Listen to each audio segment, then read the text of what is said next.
नमस्कार दोस्तों, बहुत बहुत स्वागत है हमारे यूट्यूब चैनल पे। आशा करता हूँ सब अच्छे होंगे। मार्केट में अगर बात करें, मॉर्निंग में निफ्टी बैंक में क्या जो कि अच्छा मूवमेंट मिला, करीब यहाँ की बाइंग थी और मार्केट ऊपर गया और अच्छा खासा पॉजिटिव लग रहा है। और मार्केट में करीब हमने यहाँ पे बाई किया था और यहाँ का टारगेट लिया था और अधिकतर स्टॉक पॉजिटिव है आज। अगर आप निफ्टी 50 को उठा के देखो तो सेंसेक्स को उठा के देखो तो एक्जैक्टली गैप अप खुला और मूवमेंट अच्छा कर रहा है। मतलब कहीं ना कहीं होल मार्केट पॉजिटिव है, बट जरूरी नहीं कि मार्केट तो रिवर्स भी कर सकता है। अब मार्केट पॉजिटिव जा रहा हो और मार्केट ऊपर रजिस्ट्रेशन टेस्ट करके रिवर्स कर जाए, ये कैसे पता होगा कि रिवर्सल होगा कि वन साइडेड चलेगा, मार्केट की कंसोलिडेशन ऊपर जाके कंसोलिडेशन कर जाएगा, नीचे भी नहीं आएगा। तो मेन चीज तो यही है, हमें स्टॉक में पिक करना है, एक स्टॉक पिक करना है जो वन साइडेड आज चलेगा, जो एक तरफा हो, जिसमें सबसे अच्छी स्ट्रेंथ हो, जो मोमेंटम वाला स्टॉक हो। अब देखो, सबसे पहले हम स्टेप बाय स्टेप समझेंगे, लास्ट तक बने रहिएगा प्लीज। आपसे रिक्वेस्ट है, चैनल को सब्सक्राइब कर लीजिएगा, मेरा वादा है आप लास्ट तक बने कुछ ना कुछ जरूर सीख के जाएंगे। तो सबसे पहले हमें स्टेप बाय स्टेप समझना है। देखो, सबसे पहले हमें स्टॉक में ट्रेड करना, आपको मैं ये बता दूं, अगर स्टॉक में डाटा रीड करना और प्राइस एक्शन दोनों को मिला के अगर आप ट्रेड करते हो तो मैं आपसे वादा करता हूं कि आपके 10 में से 9 ट्रेड आपके प्रॉफिट में जाएंगे। और 1500 कमाना बहुत बड़ी बात नहीं है। मार्केट में एक उम्मीद लेके व्यक्ति यही आता है कि हम 500 भी कमाए तो हमारा साइड इनकम होगा, लेकिन स्टॉक ऑप्शन में जाके आपको दिखता तो इंस्टेंट प्रॉफिट है, लेकिन उसका फिर इन फ्यूचर आपको फिर लॉस ही दिखता है। तो मेन चीज लॉस होने का रीजन इंडेक्स में है कि वहां पे बदलाव देखने हैं, चेंजेस देखने हैं। स्टॉक में भी थोड़े बहुत चेंजेस देख, लेकिन उतने नहीं देखने। तो सबसे पहले हमें एक स्टॉक पिक करना। सबसे पहले मैं आपको ये बता दूं, स्टॉक में मोमेंटम 3 तरीके के होते हैं। फर्स्ट मोमेंटम होते हैं जो वन साइडेड स्टॉक होते हैं और स्मूथली बाइंग आते हैं, जो एक तरफा चलते हैं, वन साइडेड स्टॉक। और दूसरी स्टॉक वो होते हैं जो वन साइडेड तो होते हैं लेकिन काफी ज्यादा कंसोलिडेशन कर करके ऊपर या नीचे जाते हैं। आपको लगेगा जाएगा तो वन साइडेड, लेकिन काफी ज्यादा मशक्कत करना पड़ेगा। और तीसरे मूवमेंट होते हैं जो जाते तो हैं लेकिन रिवर्स कर जाते हैं, तो हमें रिवर्सल की स्टॉक तो फाइंड नहीं करना है। एंड सबसे पहले चीज मार्केट में हम आपको समझाएं, मार्केट में बायर होते हैं और एक सेलर होते हैं। बायर ही इस स्टॉक की स्ट्रेंथ बताते हैं, मोमेंटम बताते हैं कि इस स्टॉक में कितना। मींस हमने एक स्टॉक को देखा और वो सपोर्ट पे कंसोलिडेशन कर रहा है, ठीक है। अब हमने ट्रेड तो ले लिया, आपको लग रहा है कि सपोर्ट पे तो मार्केट ऊपर जाएगा, लेकिन जब तक इस स्टॉक की आपको स्ट्रेंथ नहीं पता होगी कि ऊपर जाएगा तो कितनी इसकी स्ट्रेंथ है, कहां तक जा सकता है या कितना मूवमेंट किस कर सकता है, उस हिसाब से ही हमें टारगेट डिसाइड करना होगा। तो मेन चीज स्ट्रेंथ जोन पता करना मार्केट में, और उसके बाद डायरेक्शन।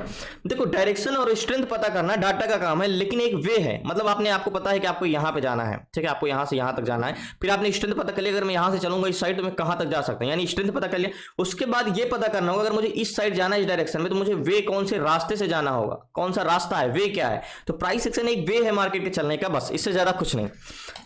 तो जैसे हम यहाँ पे, ये हमारे ओआई होते हैं और ये हमारे ओआई होते हैं, यानी 2 सेलर होते हैं, और ये हमारे वैल्यून और ये हमारे वैल्यून, यानी 2 बायर होते हैं, call seller, put seller, call buyer, put buyer. ये 200 स्टॉक हैं और 200 स्टॉक में वन साइडेड स्टॉक पिक करने से मैन्युपुरम हो गया, ओएनजीसी हो गया, सन फार्मा हो गया। जो सन फार्मा, ये सारे स्टॉक क्या है, हमें डाटा रीड करना। प्राइस एक्शन तो हम बाद में देखेंगे, वीबीएल हो गया, यूपीएल हो गया, ये सारे स्टॉक को हमें ट्रेड करना होगा। अब हमें ये डिसाइड करना है कि 200 प्लस स्टॉक तो है, सबसे बेस्ट डाटा किसका है। या तो हम एक एक करके सबका डाटा देखें कि किसका डाटा कितना है। जैसे विप्रो है, अब विप्रो में हम ट्रेड नहीं कर सकते, कुछ कुछ कॉन्ट्रैक्ट ग्रीन, बट स्ट्रेंथ बहुत अच्छी है, ऐसा नहीं है कि जा भी सकता है, स्ट्रेंथ बहुत, बस थोड़ा बहुत कॉन्ट्रैक्ट ही ग्रीन है, लोधा है, ये सारे स्टॉक हैं। अब हमें वन साइडेड स्टॉक तो पिक करना है, लेकिन हमें 200 स्टॉक का डाटा है, उनमें सबसे बेस्ट स्टॉक कौन है उसका चुनाव करना है। वो हम तभी चेक कर सकते हैं जब हम सारे स्टॉक का डाटा देख सकें एक साथ। मतलब अगर आप एक एक करके देखोगे तो शायद आपको अच्छा मिल जाए, लेकिन सबसे बेस्ट कौन सा ये डिसाइड कर पाना थोड़ा सा मुश्किल है।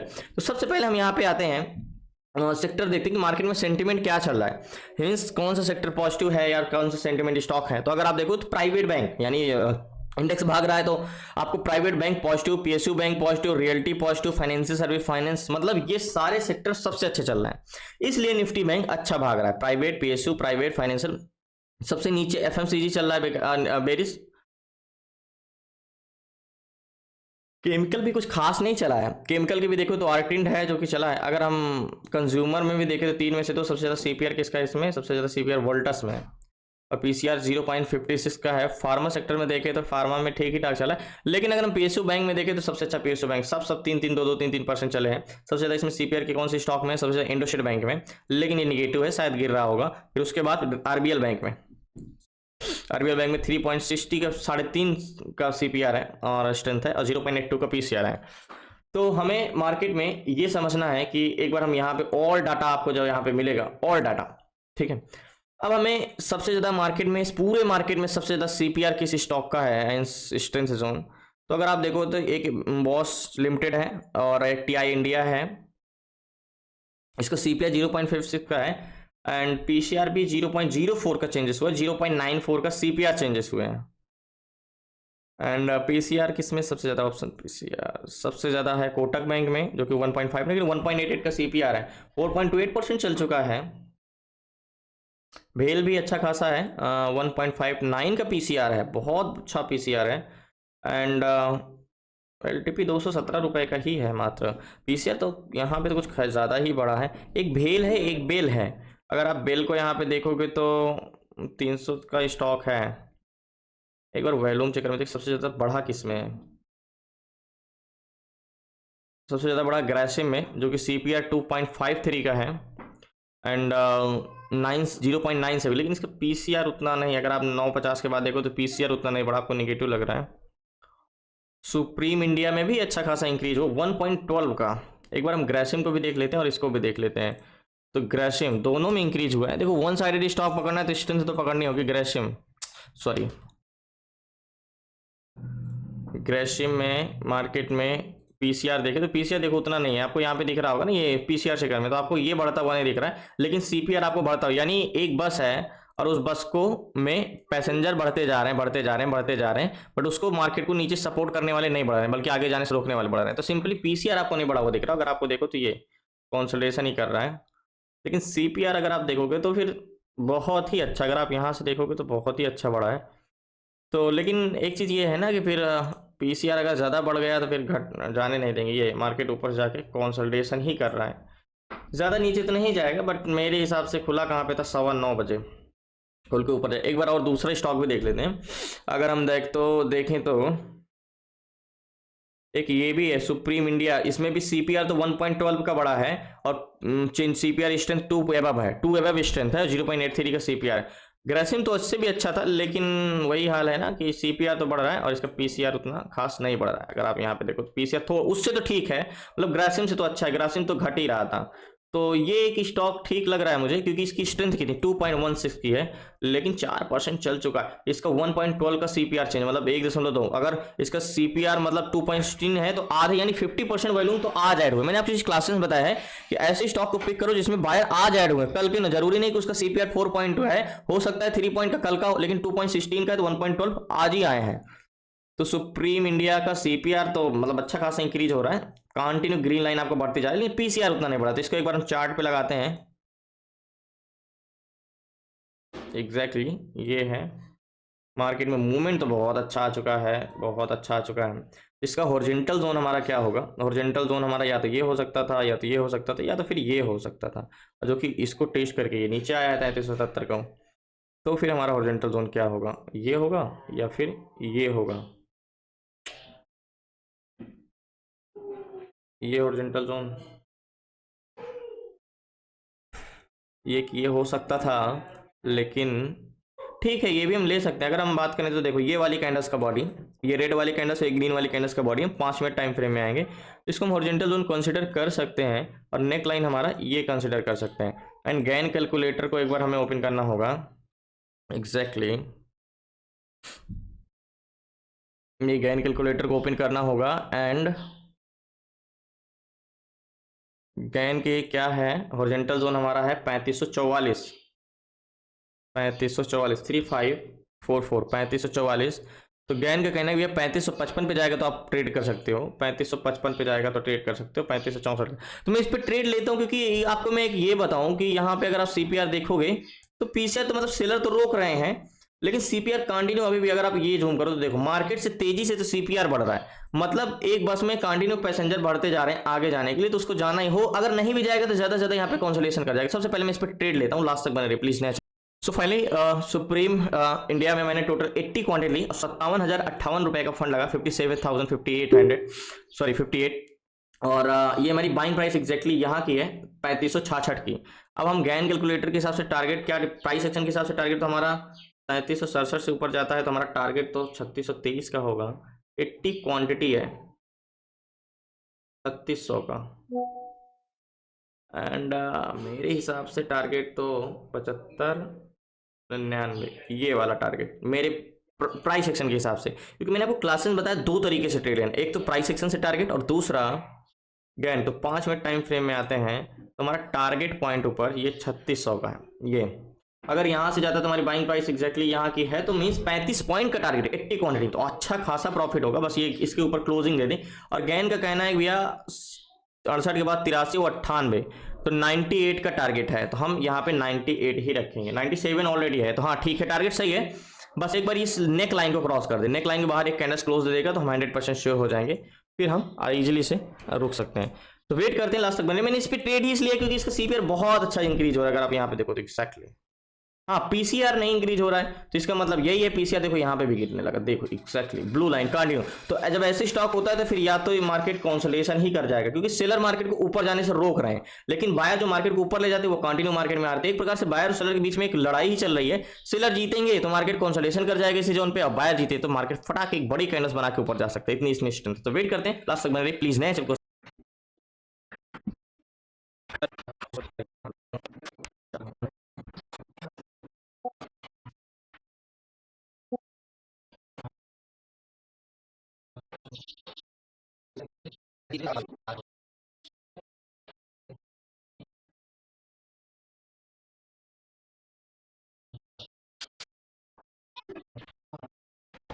सो फाइनली 84 के पास पहुंच गया है, और 97 यानी मात्र 12 पॉइंट और अगर जाता है तो, और हमारी बाइंग प्राइस एक्जैक्टली 65 पे, यानी 15 पॉइंट तो अभी मिल रहा है, 12 पॉइंट और जाता है तो अगर कैंडल्स क्लोज देता है तो हम सिक्योर हो जाएंगे, और इसके बाद फिर मूवमेंट आना ही है।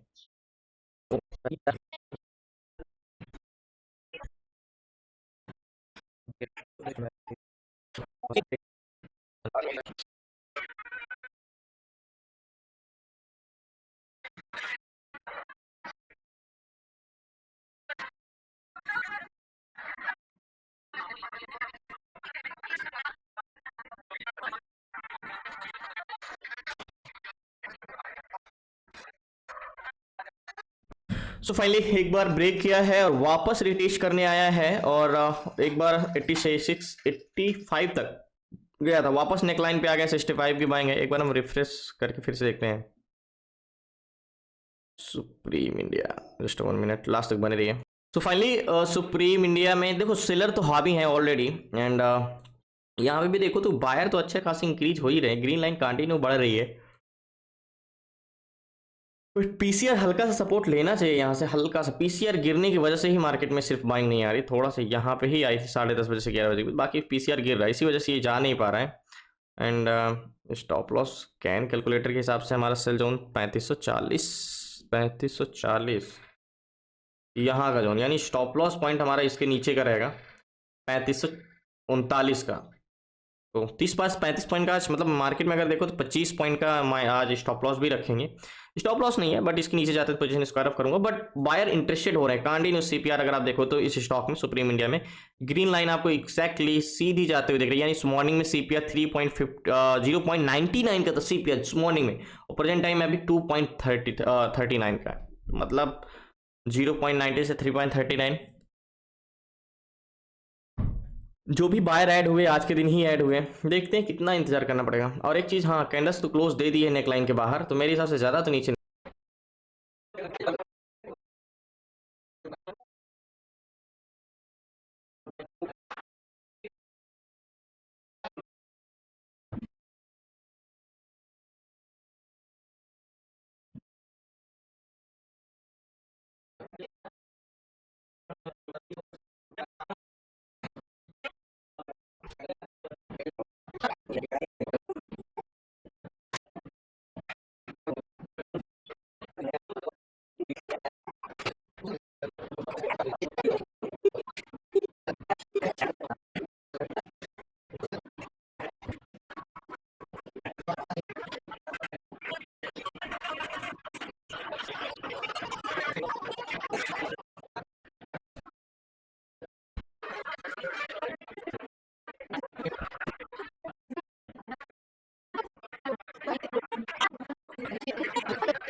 सो फाइनली जो मैंने ट्रेड लिया है सुपर माइंड्स में, अभी ये 93 तक है। मैं यहाँ पे पोजीशन स्क्वायर ऑफ कर दे रहा हूँ, 91 पे चल रहा है, जो कि जो भी मिल रहा है ठीक है। लास्ट तक 2-3 रुपए के लिए क्या ही रुकना, और समय अब ज्यादा है नहीं, तो लास्ट तक बने रहिए।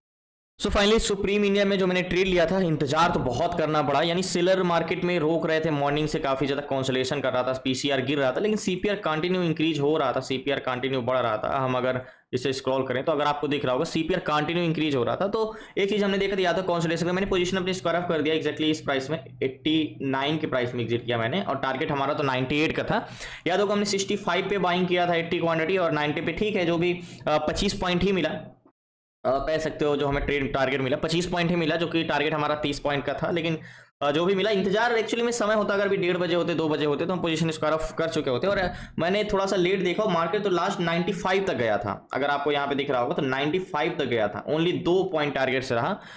और मतलब एक प्रकार से देखा जाए तो कंसोलिडेशन किया, बट टारगेट देना ही था इसको। और अगर एक चीज ये भी था कि अगर मुझे लग रहा था कि टारगेट नहीं भी देगा तो ज्यादा ज्यादा हम, जैसे प्रीवियस स्टेट में आपने देखा होगा कि स्टॉप लॉस गया था हम, तो ज्यादा ज्यादा इसमें क्या होता है, यहीं पे कंसोलिडेशन करता और यहीं पे मार्केट में पोजीशन स्क्वायर ऑफ करना पड़ता। देखो दिक्कत तब होती है, जैसे उस दिन मुझे पता चल गया था कि हमारा स्टॉप लॉस जाने वाला है, जब मार्केट गिरने लगे, यहाँ पे मार्केट गिरने लगा था तो पीसी सीपीआर नहीं गिर रहा था, यानी बायर नहीं गिर रहे, डाउन हो रहे थे मार्केट में, तो बायर भी अगर साथ में डाउन होते तो मार्केट फिर गिर जाता।